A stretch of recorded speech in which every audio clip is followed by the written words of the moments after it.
আসসালামু আলাইকুম। আমার স্ক্রিনের উপরে যে পিকটা দেখতেছেন না, পিকটার ব্যাপারে পরে কথা বলি। আগে দোকানটা যাই। দেশে আসার পরে অনেকেই বলতেছে বিএনপির পোলাপানি চাঁদাবাজি করে। আসলে দোকানটা করলাম একজন বিএনপি কর্মীরই ধরতে গেলে, আমাদের দাউদকান্দি কুমিল্লা এবং সুন্দরপুর ইউনিয়নে। এটা ব্যবসা কেমন লাগতেছে? আসলে ব্যবসা এমন একটা জিনিস, ব্যবসা হালাল। অনেকে তারা বলে বিএনপি চাঁদাবাজি করে, বিএনপিটা করে। বিএনপি যদি চাঁদাবাজি করে এত বড় একটা দোকান কেন দিয়া বসছে?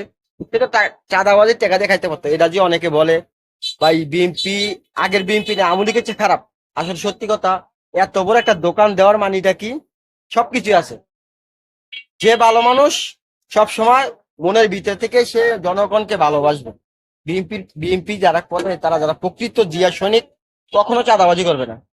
জনগণকে হেল্প করবে, ব্যবসা নিয়ে বসে থাকবে, ইনকাম করবে, খাবে বা জনগণকে হেল্প করবে।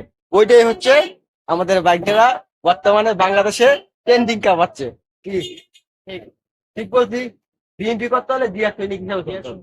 কোনো সাদাবাজি না। আমরা বিএনপি করি, অনেকে বলে বিএনপি করে সাদাবাজি করে, এটা করে। ব্যবসা জিনিসটা হালাল।